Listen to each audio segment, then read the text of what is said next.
Sí, ¿por qué?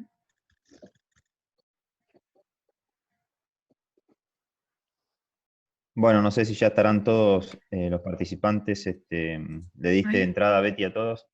Y hay 38, 39, a algunos les cuesta entrar, no sé si porque tiene un problema en internet o que está ahí Emilio y Juan Mega, que no, yo les digo admitir, pero no joining y no entran. No sé por qué, si es un problema de su. Tenemos 42, de los cuales entraron 40 y 2 que están esperando.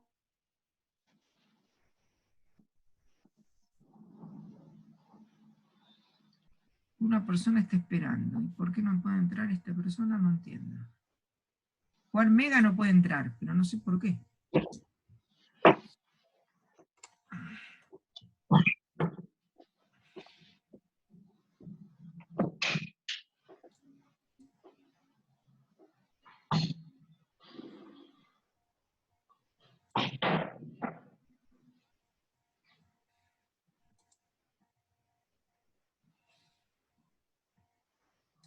Bien.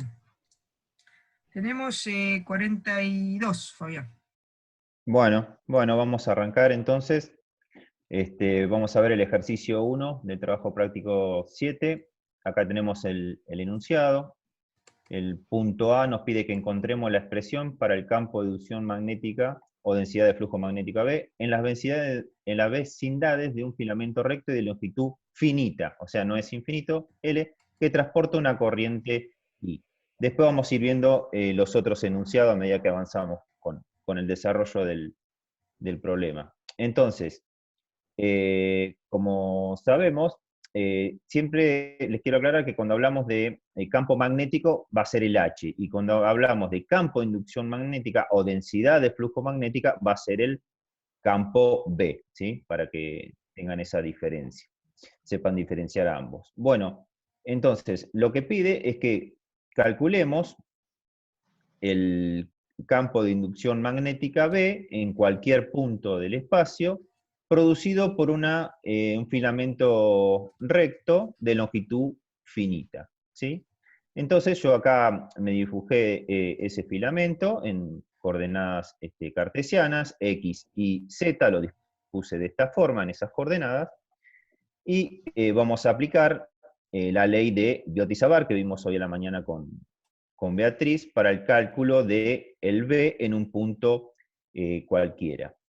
¿Sí? Entonces, recuerden que vamos a tener, así como lo hacíamos para electrostática, vamos a tener coordenadas del punto XY y coordenadas de la fuente, donde está mi fuente que me produce el campo B, que en este caso la fuente van a ser las corrientes, ¿sí? O la corriente, ¿sí? Entonces las coordenadas de la fuente son X' y las coordenadas del punto es XY, ¿sí?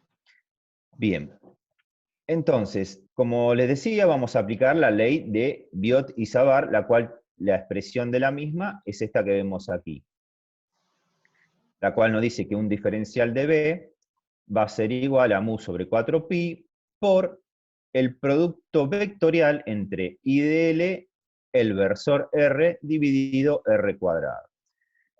Recuerden entonces que producto vectorial es el producto de los módulos por el seno del ángulo comprendido entre ellos, ¿sí?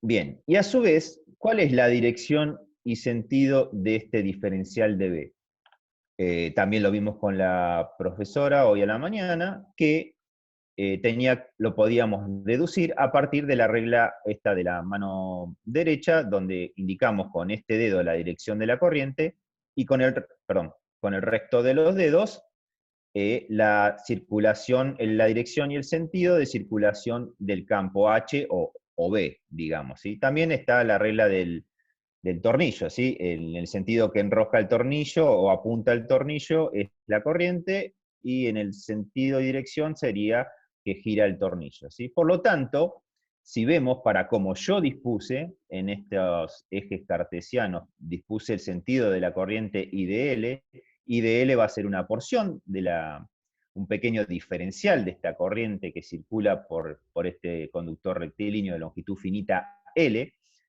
va a ser un diferencial. En este sentido, el IDL, en ese caso, el campo va a resultar entrante acá en la hoja, ¿sí? Porque la corriente es allá, es como este sentido de este dedo, por lo tanto las líneas van a ser entrantes en la hoja y van a ser circunferencias, ¿sí? Circulares concéntricas con el conductor rectilíneo, ¿sí? Y siempre recuerden también que el producto vectorial es IDL producto vectorial R, o sea, es IDL sobre R, y eso también le da el sentido que sería entrante, o sea, vuelcan IDL sobre R y no R sobre IDL. Entonces, o sea, con este orden, primero IDL, producto vectorial R. Entonces, si hacen eso, IDL, producto vectorial R, es como que están girando hacia este lado y estaría el tornillo entrando en la hoja. Otra forma de deducir cuál es el sentido, ¿sí? Bien, entonces, ¿cómo hacemos para estos ejes cartesianos que yo dispuse acá? Bueno, ese DL para mí va a ser DI', o sea, el módulo de ese IDL yo lo puedo expresar como I DI', porque el IDL está en las coordenadas de la fuente. El módulo del versor R es 1, así que no aparece, o es 1, y después tenemos el seno del ángulo comprendido entre ese IDL y el versor R. R es la distancia desde el pequeño diferencial de corriente al punto P en cuestión donde quiero calcular, ¿sí? Entonces, el ángulo θ que estoy hablando es precisamente este ángulo θ que definí acá, ¿sí? Ese va a ser el seno de ese ángulo θ. El ángulo θ es este, dividido R cuadrado. Y obviamente, como esto es entrante en el pizarrón, ese diferencial es en Z y esto va a ser en K, ¿sí? Bien, entonces ahí me quedó una ecuación. El problema de esa ecuación es que tengo tres variables, o sea, Profe, tengo la variable I', tengo la variable θ y tengo la variable R. Entonces la idea es llevar esa ecuación a una única variable para después poder integrar ese diferencial de B en Z, ¿sí? Y hallar una expresión cerrada para el campo B. En mi caso, voy a trabajar con los ángulos, voy a tratar de llevar todo a θ, digamos, ¿sí? Puede haber otra forma de solución, como le decía Beatriz, de los problemas, que cada uno adopte, lo importante es llegar al mismo resultado. profe, Entonces, lo que voy a plantear Ahí, es... Fabián, ¿Sí? alguien pregunta. Ah, no estoy mirando el chat. No, pero pregunta con sonido, con audio. Ah, no lo escuché, no lo escuché. ah, acá. No, quería Sí. saber por qué pusiste dirección en K, si no sería en menos K el Ah, campo. bueno, sí, perdón, eso es menos K, porque es entrante al dibujo. Sí, ese Ok. fue un error mío. Perfecto. Bien, entonces, lo que voy a hacer es plantear la tangente de θ. Perdón que no escuché la pregunta, porque en realidad no escuché nada, o sea, se debe cortar. Ah, era mal. Tangente de θ lo puedo expresar, entonces, por condiciones trigonométricas, digamos acá, x menos x', o sea, el punto X del punto, digamos la X, menos X', que es el cateto opuesto, sobre cateto adyacente. Estoy definiendo la tangente θ. Y el cateto adyacente va a ser I del punto menos I', donde yo tenga mi diferencial de corriente, ¿sí? Entonces de ahí lo que voy a hacer es despejo, en X' va a ser 0, porque tengo mi longitud finita, la tengo en X' igual a 0. Entonces me queda definida la tangente de θ así. De ahí despejo, mi objetivo es hallar el diferencial de I', por lo tanto despejo I', sigo trabajando hasta despejar I', y después hacer esta operación, hacer el diferencial de I' respecto de θ. Entonces, diferencial esto respecto de θ. O sea, esto es 0, y después tengo que hacer la derivada de este cociente, ¿sí? Con lo cual me queda esto, ¿sí? La derivada de esto que es respecto de θ, que es 0, por esto sin derivar, o sea, eso es 0 menos, ¿sí? Menos esto, por la derivada de esto, que es esto, dividido tangente cuadrado de tita. Bien, sigamos operando con esto. Entonces, yo puedo expresar a la tangente de tita como el seno sobre el coseno y hacer la derivada de esa tangente de tita. Si ustedes hacen esa derivada, ustedes lo saben hacer, no perdamos mucho tiempo en esto, les va a quedar 1 sobre coseno cuadrado. ¿Sí? Entonces vuelvo a la ecuación anterior, donde me decía la derivada de tita respecto de tita, y pongo este resultado, ¿sí? 1 sobre coseno cuadrado, y a tangente cuadrado de tita, también lo podría reemplazar por el seno cuadrado de tita respecto del coseno cuadrado de tita. Y acá me va a quedar que el diferencial de I' va a ser directamente coseno cuadrado se me va, x sobre seno cuadrado tita diferencial de tita. Bien, ahí pude llevar el diferencial de I' en función de tita. Pero a su vez puedo plantear de esta figura, ¿sí? Para poder hallar una relación con x también, el seno de tita. Fíjense que el seno de este ángulo tita también lo puedo expresar como el cateto opuesto sobre la hipotenusa, sería la función seno. O sea, sería x sobre r, ¿sí? Entonces de ahí puedo despejar r y puedo expresar a r cuadrado como x cuadrado sobre seno cuadrado de tita.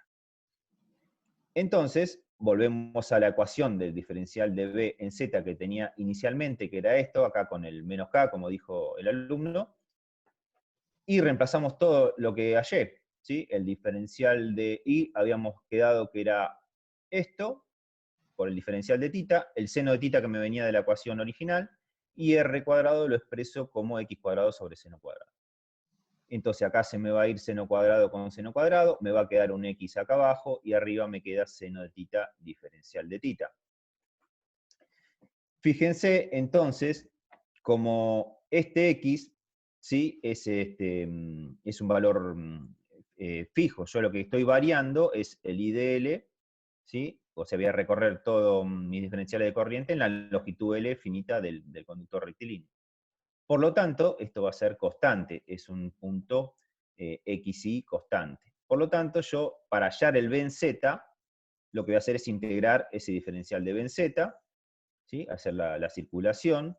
Obviamente, como yo definí entre un tita 1, el ángulo, digamos, mi variable tita va a ser entre un tita 1, ¿sí? Y un tita 2, que están, como se ve acá en la figura. Integro entre tita 1 y tita 2 esa expresión. Como les decía, como esto es constante, esto sale todo fuera de la integral y es directamente hacer la integral del seno y me va a quedar, con el signo menos que me aparezca ahí, esta expresión final. En definitiva, el valor del campo de inducción magnética B están en la dirección menos K, ¿sí? Del eje Z, y con esa expresión que queda determinada por los cosenos del ángulo tita 1 y tita 2. Bien. Fabián, ¿Sí? una observación. El tita 1, que está dibujado, en realidad debería ser en el extremo de donde arranca el elemento de corriente, Ah, ¿no? sí, El tita 1. perfecto. Sí, sí, sí. Perdón. Sí, este tita 1 arrancaría de acá, ¿eh? Sí, este lo hice para Exactamente. SIDL, sí. Para el Arranca genérico, tita 1 claro. acá hasta acá. Sí, muy bien la aclaración. Bien. Bueno, eso era lo que nos pedía el punto A recién. Hallar la expresión del campo B para un conductor rectilíneo de longitud finita. Después en el punto B dice considerar al filamento recto infinito. Bueno, en ese caso, si uno lo considera infinito, lo que está haciendo en realidad, si esto es infinito, este tita 1 va a ser 0 y este tita 2 va a ser pi. ¿Sí? Entonces, si uno reemplaza tita 1 por 0, tita 2 pi en esta ecuación, nos va a quedar esta ecuación para el campo B de inducción magnética para un conductor rectilíneo de longitud infinita. Esto, después, por ley de Ampère, sí, que lo pueden aplicar para un conductor de longitud infinita, porque hay simetría, lo van a poder corroborar, ¿sí? Y va a dar esta misma expresión. Con lo cual, verificamos de alguna forma que esta expresión está correcta, ¿sí? Bien, entonces, el punto C después nos pide que calculemos ese campo de inducción magnética B en el centro de un polígono regular de n lados. O sea, en realidad, y apotema R. La apotema es la distancia del centro al al centro de uno de esos conductores rectilíneos, ¿sí? Entonces, y que el mismo está recorrido por una corriente I. O sea, en definitiva, esto es, son varios de esos conductores rectilíneos que analizamos en el punto A, pues dispuestos de esta forma, ¿sí? Formando un polígono regular, y hay N de esos polígonos, ¿sí? Entonces, nos pide que calculemos ahora el campo de inducción magnética B en el punto P, en el centro, ¿sí? ¿Y cómo lo vamos a hacer? Bueno, lo que vamos a hacer en realidad, nosotros ya obtuvimos en el punto A cómo calcular el campo de inducción magnética B para uno de estos. Entonces vamos a aplicar superposición en el centro del polígono y para obtener el total, ¿sí? Entonces, fíjense, lo que podemos hallar aquí primero es cómo van a ser los ángulos θ1 y θ2 para cada uno de los conductores rectilíneos, ¿sí? Para después aplicarlo a las n veces. Fíjense que también si el sentido de circulación va a ser único, como es en este caso, ¿sí? Con ese sentido, si aplicamos la regla de la mano, ¿sí? O del tornillo, con este sentido, el campo B, acá no lo dibujé, pero también va a ser entrante en el punto P del medio del polígono, ¿sí? Y se van a sumar todos con el mismo sentido. Entonces, fíjense cómo podemos ir definiendo θ1. θ1, ¿sí? También por trigonometría, sabemos que la suma de los ángulos internos del triángulo va a ser 180, pi. Entonces, θ1 va a ser ese pi menos pi sobre 2, que este es este ángulo de 90, menos alfa sobre 2, porque es la mitad de este ángulo alfa. Entonces, alfa está definido como es 2pi, que es toda la circunferencia, digamos, todo un círculo, dividido los n lados que tenga. Entonces reemplazo alfa por 2pi sobre n, y voy a llegar a que θ1 me queda pi sobre 2 menos pi sobre n. Una relación igual puedo encontrar para hallar θ2, o sea, θ2, fíjense cómo puedo expresar. Puedo decir que este ángulo va a ser pi, que es 180, menos θ2, o sea, este ángulo interno de este triángulo, del otro triángulo, va a ser pi menos θ2, más pi sobre 2, más alfa sobre 2, tiene que ser la suma de ángulos internos 180. ¿Sí? Bueno, de ahí despejo θ2 de la misma forma que lo hice acá, y reemplazando alfa como 2pi sobre n. Y voy a hallar esta expresión para θ2. ¿Sí? Acá me quedaba θ1 pi sobre 2 menos pi sobre n, y acá me queda pi sobre 2 más pi sobre n. Entonces aplico la ecuación anterior para un solo conductor rectilíneo, ¿sí? Reemplazando θ1 y θ2 por sus valores. Fíjense, acá vuelvo a aplicar algunas de las propiedades trigonométricas, coseno de A menos B menos coseno de A más B, que es esto, lo puedo expresar como 2 seno de A por seno de B. Entonces el seno de A en este caso era pi sobre 2, y B en este caso era pi sobre n. Seno de pi sobre 2 obviamente es 1, ¿sí? Me queda esto, ¿sí? Este 2 simplifica con el 4, me queda un 2 acá abajo. Y hallé el B de un solo filamento, pero como les decía hoy, de uno solo. Si ahora voy a aplicar superposición y sumar todos en el punto central, ya que todos, digamos, se van a sumar con la misma dirección y sentido, será n veces el B de un filamento. Por lo tanto, la expresión del B total en el centro de ese polígono regular del lado n va a ser esta, n veces esto. Bien, ahí hallé el punto C que me pedía eso. En el punto D, en realidad el que sigue, me pide que halle el B total cuando ese n tienda a infinito. O sea, en realidad, ¿qué voy a estar calculando? Voy a aproximar esto a una espira, ¿sí? Porque voy a estar poniendo n infinitos lados de este polígono regular, ¿sí? Voy a estar poniendo infinitos, todo muy chiquito, entonces voy a transformar esto en una espira. Y voy a estar calculando el campo B en el centro de una espira. Eso es muy importante porque este resultado después lo van a poder utilizar para calcular el campo B en el eje de una espira, no en el centro, sino en todo el eje, y el campo B en un solenoide, que lo van a aplicar como superposición de el campo B en el eje de una espira. ¿Sí? Así que es muy importante este resultado que vamos a hallar acá. Entonces, fíjense,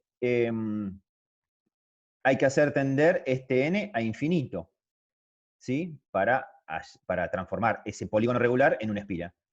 Si yo hago eso, esto me queda indefinido, ¿sí? Porque acá infinito, esto me da el seno de 0, 0, y acá me queda infinito. Infinito por 0 es indeterminado. Entonces lo que hay que hacer es aplicar la regla del Hospital, ¿sí? Que hay que derivar el numerador y el denominador respecto de n, ¿sí? Bueno, si realizan eso, acá lo tienen resuelto, ¿sí? Son derivadas sencillas, y van a llegar a que esa derivada, ese cociente de derivadas, le queda esto, ¿sí? Y ahí sí, si hacen n tender a infinito, les queda el coseno de 0, que es 1, esto termina resolviéndose dando pi, con lo cual ese pi se va con este pi de acá abajo, y me queda que el campo en el centro de una espira es mu0 por i sobre 2r.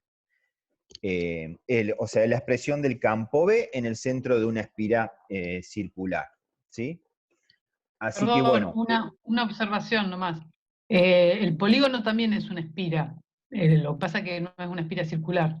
Digo Exacto. porque también es una espira. Lo que pasa es que cuando por ahí Fabián dice espira, se refiere a circular. Claro, por eso ahí agregué que este es el campo B en una espira circular, porque en realidad tendimos n a infinito.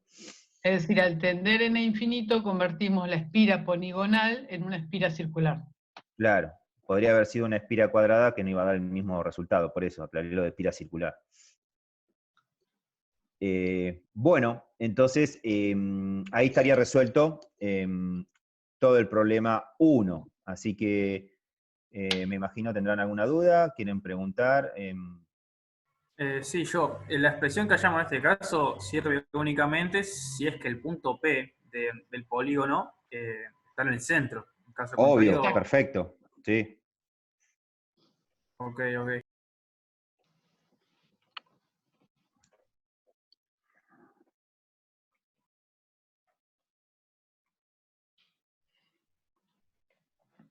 De hecho, todos los ejercicios que vamos a hacer, tanto de espira como de un solenoide, que no va a ser otra cosa que una sucesión de espiras, van a ver que va a ser bastante trabajoso calcular el campo en el centro. Si nos salimos del centro, directamente no lo vamos a hacer nosotros. Ya de por sí calcularlo en el centro es trabajoso. Solamente vamos a poder calcularlo en el centro de la espira y cuando tengamos un solenoide, en el eje del solenoide. Salirnos del eje complica bastante los cálculos y no lo vamos a hacer. Sí, saliendo del eje ya hay que, cuando te quedan integrales, no son integrales cerradas analíticas, entonces es complicado porque lo tenés que hacer numéricamente, o son integrales que no son fáciles de resolver. Digamos, el concepto es el mismo, pero el problema es que no se encuentra una solución cerrada, digamos. Por ahí lo tenés que resolver por series o esas cosas, ¿no? O numéricamente. Por eso cuando uno tiene que calcular el flujo, que es la integral sobre todo de los campos, primero hay que calcular el campo y después hacer la integral, es todavía más complicado, ¿no? Hacerlo Después analíticamente. muchas veces vamos a usar aproximaciones. Cuando digamos, vamos a ver, cuando un solenoide es muy largo respecto de su radio, vamos a hacer una aproximación, que después la vamos a ver adelante, que probablemente ya la hayan usado en física para calcular la definición del parámetro o el cálculo del parámetro inductancia de un solenoide. Claro, ahí lo que le quiere decir Julieta en realidad, que cuando el solenoide mucho más largo que el radio R del propio solenoide, lo que vamos a hacer es considerar que el campo en la sección interior de todo el solenoide es constante y es el mismo que en el eje, pues si no es muy difícil resolverlo.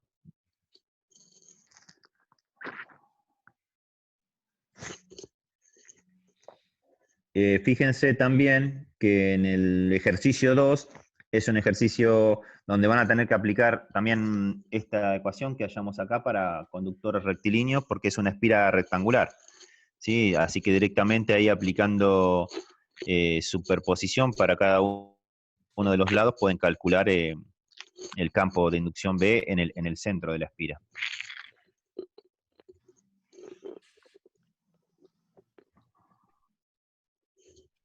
Bien, ¿tienen Perdón. alguna duda, ¿Están Fabián? escuchando? No sé si me estaban escuchando.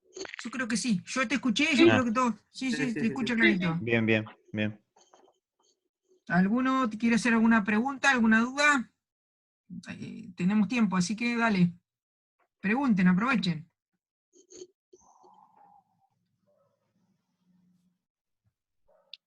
Al final, entonces, en realidad, lo que Fabián está resolviendo es en un plano que contiene al eje X y al conductor. Esto lo puede hacer, tiene la solución esta tiene una simetría de revolución, así que para cualquier R, o sea que X lo podemos reemplazar por R y lo tenemos para cualquier R al campo, ¿de acuerdo? ¿Se dieron cuenta de eso, no? Sí. Sí, sí, sí. Bien.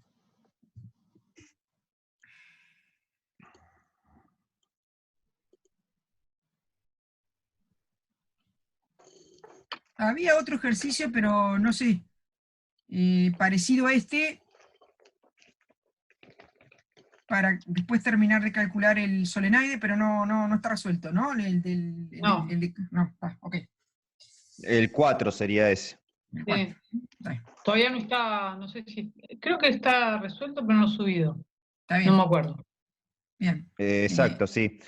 O sea, el problema 2 es aplicar esto, porque es aplicar para una espira rectangular. El problema 3 es calcular el campo B, pero en el eje, ya de una espira circular. Entonces eso los va llevando después al problema 4, que es el cálculo de un solenoide, del campo B en el eje de un solenoide. Entonces van en forma progresiva calculando, van a tener que ir utilizando el resultado de cada problema anterior, digamos, para O llegar sea, a ese.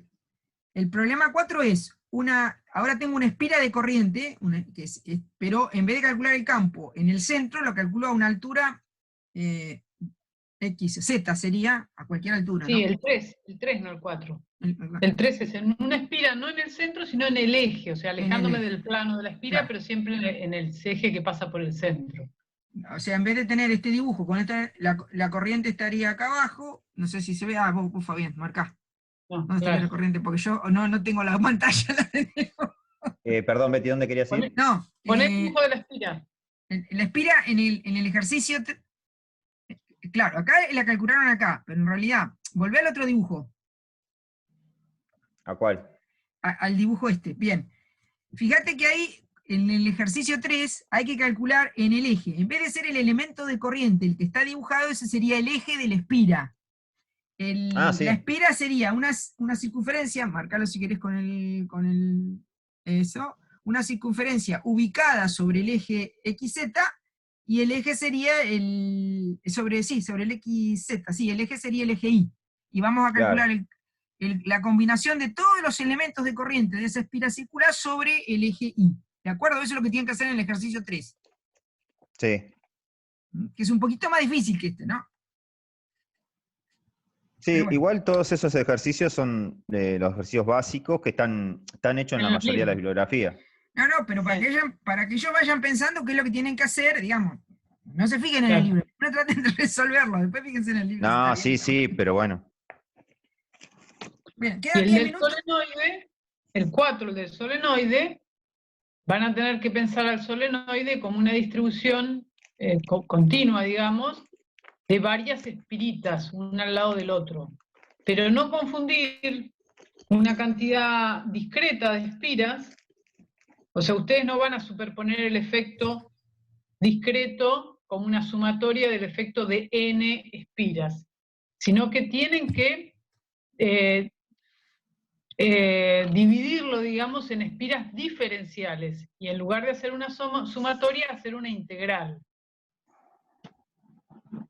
Ya van a llegar, pero tengan en cuenta que la superposición, cuando yo tengo 10 espiras, no es el efecto de la suma de lo que produce cada una de las espiras, sino que yo todas esas espiras que forman un solenoide las debo dividir en una espira diferencial, que no es una espira discreta, es una espira diferencial.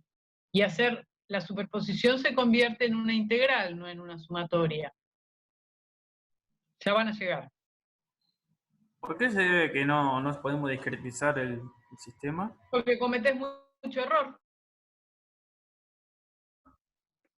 Cuanto más discretizás, más error vas a cometer. Sería una aproximación discretizar todo el sistema. Sí, una aproximación que por ahora no la aceptamos. Preferimos que no es tan difícil distribuirlo en forma uniforme, las espiras pegaditas una al lado de la otra, y suponer es un continuo de una corriente solenoidal. Ok, buenísimo. Bien. De esa manera tenés una ecuación cerrada, si no, no tenés una ecuación cerrada, tenés una serie de cosas que vas a calcular y va a depender de la separación entre la espira, un montón de cosas que... Claro, tenés que definir la ubicación de la espira, o qué tanto una está separada de la otra, porque están separadas discretamente si vos lo haces discretizado.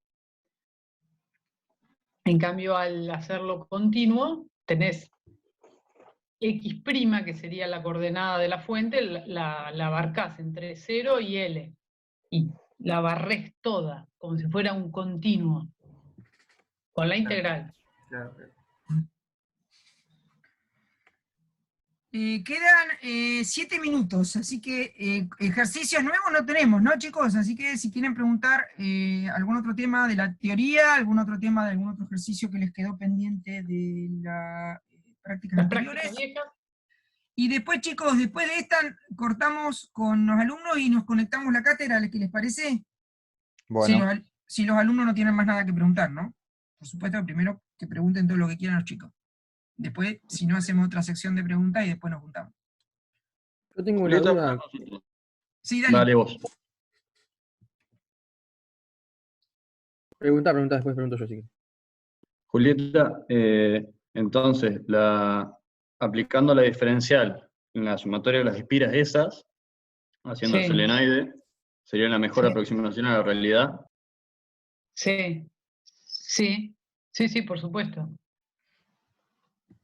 Depende cómo sea la realidad. La realidad puede ser de cualquier forma. Si vos querés una espira, que están todas las espiritas una al lado de la otra, que va para que tener el menos flujo disperso posible, está bien usar esa. Si están muy separadas, Claro, no. si vos tenés 7 espiras separadas entre ellas, obviamente que tenés que usar esa discretización y usar la sumatoria.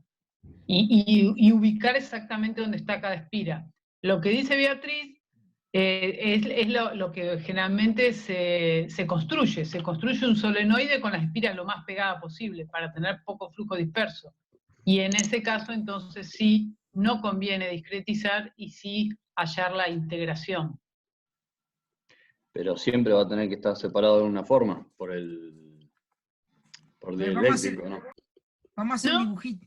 Sí, bueno, el conductor, el cobre conductor generalmente está bañado con un barniz que lo aísla, porque Claro. sí, no debería haber contacto, porque si no la corriente en lugar de circular fluye por arriba. Si las espiritas están tiene bien, que circular la corriente. ¿ves? Si la Tienen que espirita estar está... aisladas entre ellas. Si la espirita está una al lado de la otra y esto tiene una longitud L, vos vas a poder definir una corriente por unidad de longitud que es N por I, que es la corriente que circula por cada una de estas, dividida la L.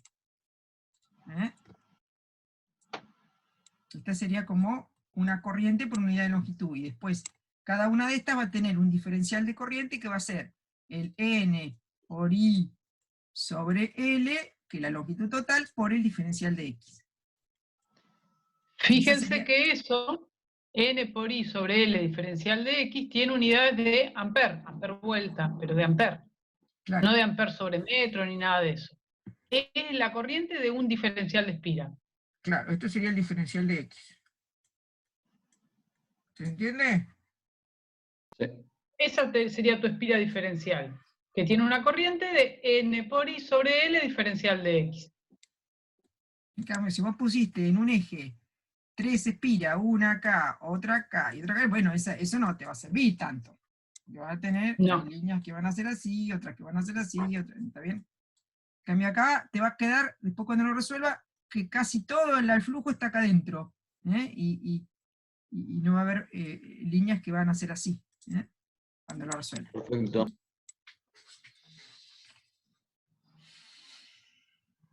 Gracias. ¿Ah? Había otra pregunta hoy, ¿no? Kevin, no me acuerdo. Yo tenía una duda del ejercicio 8 del TP6.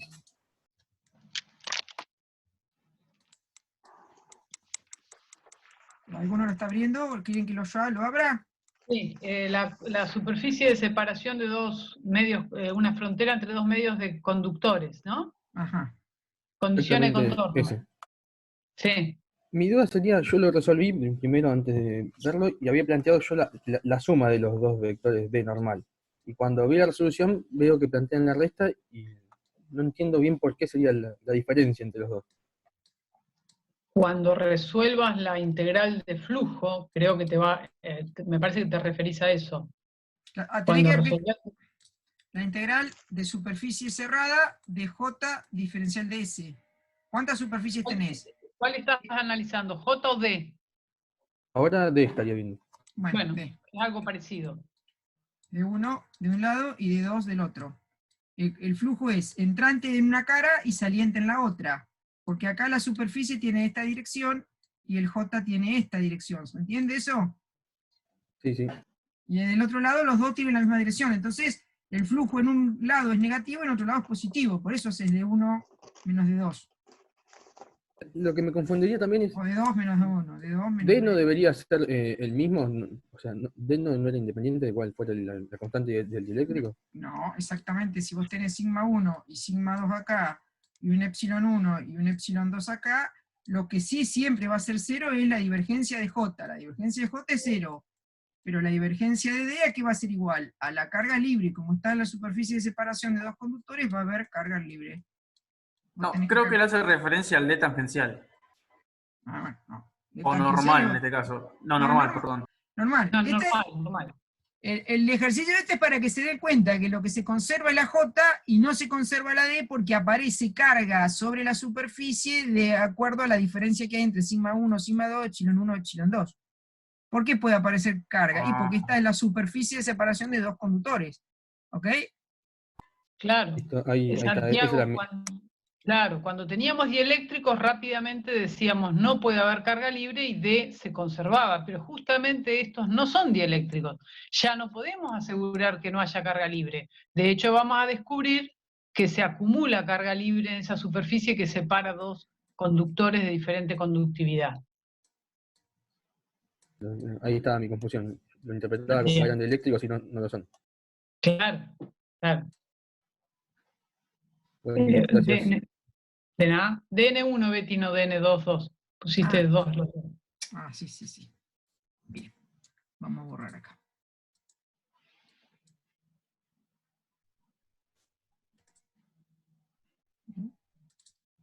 N1 menos D, la sigma. Sigma es la corriente. No, sigma 1 no, la carga que se acumula acá por unidad de área. ¿Ok? De hecho, no la voy a conocer esa carga. ¿Cómo la voy a deducir? Porque a través de la conservación de J normal y la relación que hay entre J y E con el sigma de conductividad y la relación que hay entre E y D,